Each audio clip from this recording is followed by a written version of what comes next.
Here are 6 reasons you aren't enjoying cooking. You aren't valuing your time and allowing space for cooking. So you might realize that you need to cook. You might go to the supermarket every week and buy your stuff. So you're already one step ahead of someone who isn't even making that effort, but you're schlepping it around. Like you always have this dark cloud over your head of that cooking is shit and it's a bore and it's a chore and it's never going to be fun because of some reason and meaning that you've applied to it, like your mum wasn't a good cook, you're just not that creative, you have better things to do with your time, the next season of Maths is on and you want to watch that. You can order a $13 Thai dish and it seems to do the same job of filling your gob rather than, cooking a very simple Thai dish at home. You are schlepping it around with these beliefs, and so you get in the kitchen and you're already assuming that your meal sucks before you even start. And when you look at something from that lens of I suck, do you know what happens? You suck. You suck big time. You're never going to get out of that. So what to do instead? Find some ingredients that you love. For me, this is halloumi. I always use this example. One of the most popular dishes that I ever had in my catering business, my healthy lunch delivery business around Sydney, was a simple chickpea, halloumi, and grilled peach or fresh nectarine salad. And I had this amazing fuck off delicious dressing that was like green and punchy and beautiful, and it went so well together. And you know what? It was a joy for me to make. It was simple ingredients and everybody could feel that and they loved it too. It was just like a pow, pow, pow of flavor. So that's what I'm talking about. Find what's exciting to you. That might be sausages with an amazing tomato sauce. That could be rice when frying it up like fried rice style with lots of tamari and a bit of maple syrup and like heaps of coriander. Whatever it is, make it fun because it's going to help you get out of this cooking sucks, cooking is boring, cooking's not for me vibe, and help you move through that. Number 2, you're buying poor quality ingredients. So I'm a part of a few groups on Facebook, just like free groups, mums of Aldi and home cooking for whatever.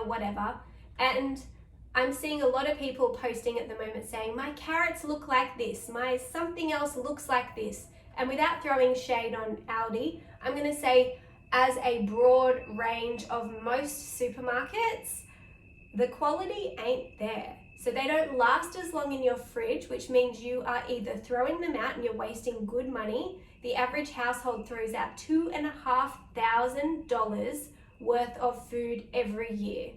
Times that by 40 and see what you get. That's a lot of money to waste every year. So poor quality ingredients, poor quality produce equals less taste, less shelf life, less excitement. Like who wants to see a soggy lettuce and go, yay, I'm so excited to cook with a soggy lettuce? Unless you are, you've had it since it was really fresh and it's kind of going off and now it's up to you to make something of it before you throw it out. That can be kind of exciting.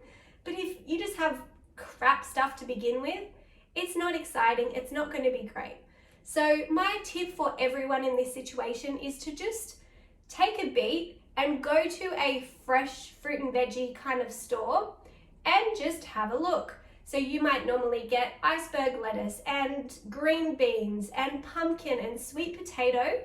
Go and price shop if you want to, but also have a look across the board and see what vegetables are on special. See what's in season. Usually on special means in season in fruit and veggie world. So at a fresh fruit and veggie place, they're going to be passing those savings onto you a lot more than a bigger supermarket that just has the same price all year. Number 3, you're following recipes that are overcomplicating things. So this might look like a poor recipe from the online world that you found, although I don't like to blame it on recipes. I like to blame it actually on you and your skills, because if you have skills in the kitchen, basic skills that it's like a chronic underskill, chronic underskillage we're seeing in the kitchen at the moment. Like, this stuff just used to be taught to us by our parents and our grandparents. It was just what happened. And because of the whole convenience generation and packet food, microwave food, being able to buy a jar of pasta sauce in the supermarket, all these skills have been lost because we thought, oh, well, we don't need to do that because these equal the same thing. But nothing equals the same as cooking it for yourself in your home kitchen. And that doesn't mean that it needs to be difficult at all. It's just a little bit of effort and a little bit of thinking. So maybe you have a recipe that someone has overcomplicated it, or maybe the recipe in itself is just a little bit too fancy or advanced for where you're at. Maybe you need to get back to basics. You need to learn to roast a chook. You need to learn to make a pot of rice without relying on a slow cooker. You don't need a slow cooker. It's taking up space. Unless you're cooking rice for a lot of people, you do not need a rice cooker, sorry. Maybe you need to learn how to store things in your fridge correctly so they last. Maybe you need to learn how to use your slow cooker or get a slow cooker. If you have to choose between a rice cooker and a slow cooker, get a slow cooker. Way better investment. And then you can just pop your meal in the morning, go off to work, come home, and it's ready to go. Like, done. Does it get any better than that? My gosh, love my slow cooker. This is kind of number 4, leading on from number 3, which is you're following someone else's rules. You're either following them from a diet rules perspective, as in, oh my gosh, I just learned that white flour is the devil and I need to go gluten-free. What am I gonna do now? And really, you love bread, you love sourdough, you love a little bit of crackers, and it's not part of all your meals. And maybe you don't even have the symptoms of someone that is, not digesting gluten properly. This is not health advice, but you are following these rules from these wellness people online, and you're just doing it as in dogma. Someone told me not to eat mango because it's full of sugar, so I'm not going to do that, even though mango is my favorite fruit, and every December and January, all I do is eat mango. Come on. That's fine. Bring your mangoes over here. I'll eat them all. You're following someone else's rules and it is boring, it is stifling, it is, it's just making you overcomplicate food, over stress about food, and it's leaving it all pretty lackluster. It's not exciting. Now, we need to put a bit of a caveat in here. If you have digestive issues, if you have something going on in your life where you don't feel that well or healthy, maybe it's a good idea to follow someone who knows what they're talking about, that can help you with hands-on support to help you feel better. But blanket diets, it could be a reason you're not enjoying cooking. Number 4, I think we're up to number 5. You are, can't even remember now. You are applying 0 effort and expecting the world. You might find a recipe online, get the recipe, take it home, cook it. It turns out like crap. You feel crap about yourself. You feel angry at the person who wrote the recipe or the person who shared the recipe for you. You might go and try and find like some reason why it's not working, but you do the same thing over and over again with the same attitude of, I kind of suck at cooking, and you never get anywhere. It's a horrible place to be, and it's definitely a reason why you might not be enjoying cooking. And number 6, you aren't thinking.